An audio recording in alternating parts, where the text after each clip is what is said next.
உள்ள வரலாங்களா? வாங்கம்மா.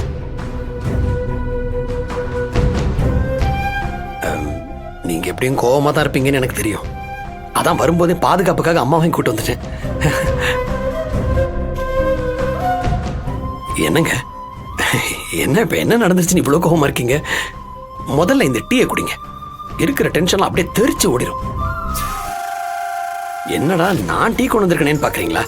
ஒண்ணும் இல்ல, உங்களுக்கு டீ கொடுக்க சொல்லி கீழே கிச்சனுக்கு போனேன். அங்க ஒரு அம்மா அடுப்புல கொதிக்கிற பாலை விட அதிகமா கொதிச்சிட்டு இருந்தாங்க. எதுக்கு வம்புன்னு பிளாஸ்கோட எதிரில் இருக்கிற டீ கடைக்கு போய் டீயை வாங்கிட்டு வந்துட்டேன். டீயை குடிங்க. அம்மா நீங்களும் குடிங்க. கீழே அவங்க என்ன பேசினாங்கன்னு நீங்க கேட்டீங்கல்ல? இந்த வார்த்தையெல்லாம் கேட்கணும்னு எனக்கு அவசியமா என்ன சொல்லுங்க? எல்லாம் இவங்கள சொல்லணும். எனக்கு நல்லது பண்றேன்னு சொல்லிட்டு என்ன இப்படி தர்ம சங்கடமான நிலைமையில நிக்க வச்சிருக்கீங்க. என்ன பேச்சுங்க பேசுறீங்க? அம்மாவை பார்த்து நீங்க இப்படி ஒரு வார்த்தையை சொல்லாங்களா? தப்புங்க.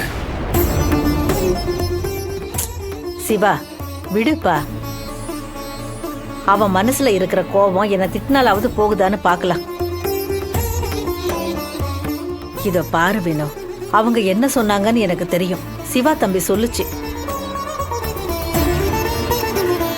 இத பெருசா உள்நோக்கத்தோட எடுத்துக்கிட்டா தப்பாதான் தெரியும். சாதாரணமா விசாரிக்கிறதா நினைச்சுப்பாரு. கேட்டதுல என்ன தப்புன்னு தோணும். எல்லாம் நம்ம எடுத்துக்கிற முறையில தான் இருக்கு. அதுக்குன்னு அவங்க பேசுனது சரின்னு நான் சொல்ல வரல. ஊர் ஆளுங்க இப்படிதான் மனசுல தோன்றதை வெளிப்படையா கேட்டுருவாங்க. நீ அவங்க கேள்விக்கு பதில் சொல்ல விருப்பம் இருந்தா பதில் சொல்லு, இல்லன்னா கடந்து வந்துகிட்டே இரு. ஆனா அத மனசுல பாரமா போட்டுக்காத. இங்க பாருங்க, இந்த உலகத்துல நம்ம சுத்தி இருக்கிறவங்க கேட்டுட்டு இருக்கிற ஒவ்வொரு கேள்விக்கும் பதில் சொல்லிட்டு இருந்தோம்னா நாம வாழவே முடியாது. நம்ம வாழ்க்கைய நம்ம இஷ்டப்படிதான் நாம வாழணும். நமக்கு உண்மையா இருக்கிறவங்க நம்மளை புரிஞ்சுக்கிட்டா போதும். அடுத்தவங்களை பத்தி எல்லாம் நீங்க கவலைப்பட வேண்டிய அவசியம் கிடையாது. இந்த சமுதாயம் அப்படியா இருக்கு? நாம மட்டும் தனியா ஒரு நீதியில வாழ்ந்துட்டு இருக்கிறதுக்கு. எல்லாருக்கும் கட்டுப்பட்டுதான் ஒரு வாழ்க்கைய வாழ வேண்டியதா இருக்கு. அடுத்தவன் கேள்விக்கு பயந்துதான் நாம இங்க வாழ்ந்துட்டு இருக்கோம். முதல்ல இவங்க பண்ணது சரியா அத கேளுங்க. முதல்ல எதுக்கு இவ்வளவு பெரிய மண்டபம், இப்படி ஆடம்பர செலவெல்லாம்? யாருக்குமே தெரிய வேண்டாம்னு முடிக்கிற விஷயத்த எதுக்கு இப்படி ஊரை கூட்டி என்ன அசிங்கப்பட வைக்கிறீங்க?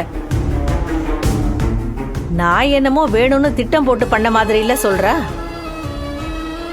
கற்பகம் ஆசைப்பட்டா, அவ ஆசைப்பட்டதுல தப்பு இல்லைன்னு தோணுச்சு.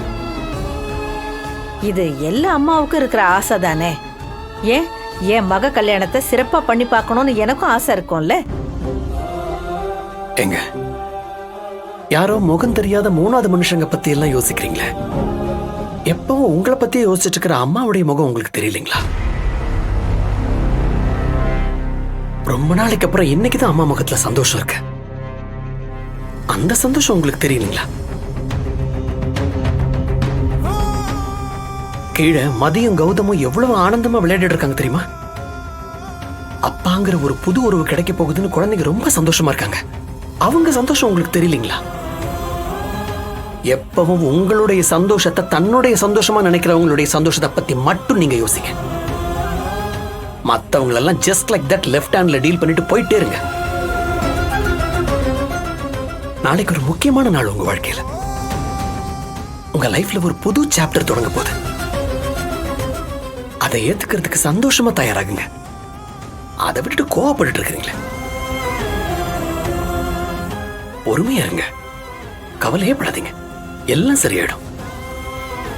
என்ன சுத்தி இருக்கிற யாருமே என் மனசுக்குள்ள இருக்கிற வலிய புரிஞ்சுக்கவே மாட்டேங்கிறீங்க. உங்க வலிக்கு மருந்து கிடைச்சிருச்சுன்னு நீங்க சந்தோஷம் தான் படுறீங்க. என் மனசுல இருக்கிற வலிய புரிஞ்சுக்க நிச்சயமா கடவுள் ஒருத்தனை அனுப்புவான். எனக்கு அந்த நம்பிக்கை இருக்கு.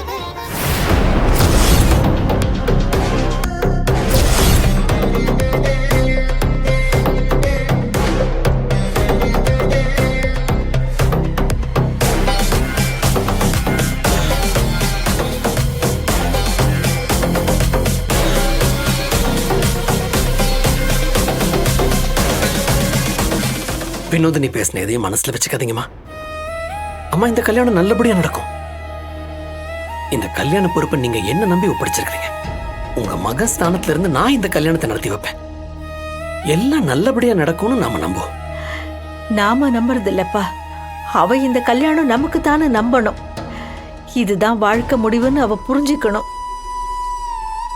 நானும் நிறைய விட்டு பிடிச்சிட்டேன். இப்ப மனசு மாறுவா, அப்ப மனசு மாறுவான்னு பொறுத்துக்கிட்டு இருக்கிறேன். ஆனா அவ மண்டபத்துக்கு வந்தும் மனசு மாறலன்னா எப்படி? அவ என்ன மனநிலையில தான் இங்க வந்திருக்கா? இன்னும் அவ புருஷன் வருவான், அவளை வந்து கூட்டிகிட்டு போயிடுவான்னா? தம்பி, இறந்து போனது என் மகன். அவன் வரமாட்டான், எங்களை ஏமாத்திட்டான்னு எனக்கு தெரியும். ஆனா நான் அப்படி என் மருமகளை ஏமாத்த விரும்பல. அவளுக்கு இன்னொரு வாழ்க்கையை அமைச்சு கொடுக்கணும்னு தான் நான் போராடிக்கிட்டு இருக்கிறேன்.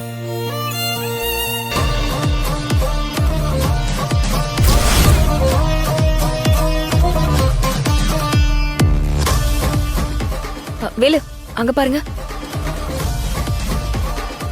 வாங்க வேலு, அவங்க கிட்ட போய் பேசுவோம். அவன் மனசுல உள்ளதை நான் புரிஞ்சுக்கிறேன், இல்லைன்னு சொல்லல. ஆனா 2வது கல்யாணங்கிறது தப்பா? அதை யாருமே இங்க பண்றது இல்லையா? ஆனா அவ ஏன் இதை ஒரு பெரிய விஷயமா எடுத்துக்கிறா? அவங்க பொண்ணு வீடா இல்ல மாப்பிள்ளை வீடான்னு தெரியல. முதல்ல அவங்க என்ன பேசுறாங்கன்னு கேட்டுட்டு நாம ஒரு முடிவுக்கு வருவோம். எல்லா அம்மாக்களும் தான் மகன் நல்லா இருக்கணும்னு தானே நினைப்பாங்க. அதைத்தானேப்பா நானும் நினைக்கிறேன். இல்ல நான் பண்றதுல ஏதாவது தப்பு இருக்கா சொல்லு? அவ இந்த குடும்பத்துக்காக உழைச்சதெல்லாம் போதும், எங்க சந்தோஷம்தான் பெருசுன்னு நினைச்சதெல்லாம் போதும். இப்ப என்னோட மருமக வாழ்க்கை நல்லா இருக்கணும். இப்பவும் அதை சரி பண்ணலன்னா நல்லா மனுஷியே இல்லை.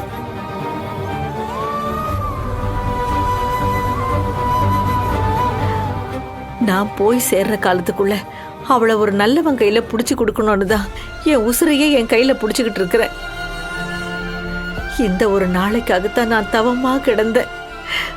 இந்த கல்யாணம் மட்டும் நடக்கலன்னா என் உடம்புல இந்த உசுறு தங்காது. என்னம்மா நீங்க இப்படி ஒரு வார்த்தையை சொல்லிட்டீங்க? அம்மா, வினோதினி சந்தோஷமா வாழ்றத பார்க்கணுங்கிறது தானே உங்களுடைய ஆசை. அவங்க நல்லா வாழ்றத நீங்க உங்க கண் குளிர பார்க்க வேண்டாமா? அவ பிடிவாதம் பிடிக்கிறத பார்த்தா எனக்கு பயமா இருக்குப்பா. வேற என்ன சொல்ற?